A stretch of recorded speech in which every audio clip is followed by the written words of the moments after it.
busy rafa ke magana. So masu kallon mu yau ga mu a location din Alijita inda za mu ga making ɗinsa yadda yake wata waƙarsa mai suna na janji.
So, Alijita, ta yaya kake mai da kuɗinka yayin ɗauko waɗannan manya-manyan kayan aiki haka?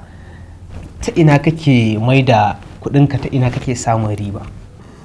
So wallahi dai wannan hidimar da duk masoya su mu faranta musu ne, amma ni na san ta ɓangaren da nake mai da kuɗi ba sai na gaya ma ba.